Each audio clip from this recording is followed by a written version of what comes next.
Sunday non veg எதுவும் பண்ணல. அம்மாவே ஃபிஷ் ஃப்ரையும் ஃபிஷ் குழம்பும் கொடுத்து விடுறேன்னு சொல்லியிருந்தாங்க. அதனால ரைஸ் மட்டும் செஞ்சுட்டேன். ஃபிஷ் குழம்பு, ஃபிஷ் ஃப்ரை, எக் வச்சு நல்லா சாப்பிட்டோம். அம்மா வச்ச குழம்புனா டேஸ்ட் சொல்லவா வேணும், ரொம்ப டேஸ்டா இருந்தது. நான் சிக்கன் மட்டும்தான் பண்ணுவேன். ஃபிஷ் எனக்கு க்ளீன் பண்ண தெரியாததுனால நான் சமைக்க மாட்டேன். ஃபிஷ் எப்பாவது சாப்பிடணும் போல இருந்ததுன்னா அம்மாவை செஞ்சு கொடுக்க சொல்லுவேன். ஈவினிங் நல்லா ஸ்ட்ராங்கா ஒரு டீ போட்டு ஸ்நாக்ஸுக்கு பொட்டேட்டோ சிப்ஸ் பண்ணியிருந்தேன். அது கூட பிஸ்கெட் வச்சு நல்லா சாப்பிட்டோம். கார்த்திக்கு பிஸ்கெட் இல்லைன்னா டீ குடிக்கவே மாட்டார்.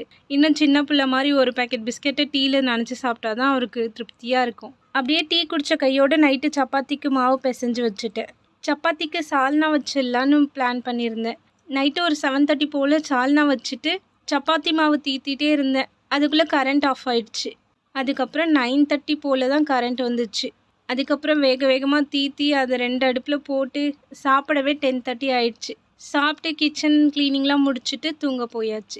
உங்களுக்கு எப்படி சண்டே போச்சுன்னு மறக்காமல் கமெண்ட் பண்ணுங்கள். That's it guys, bye bye.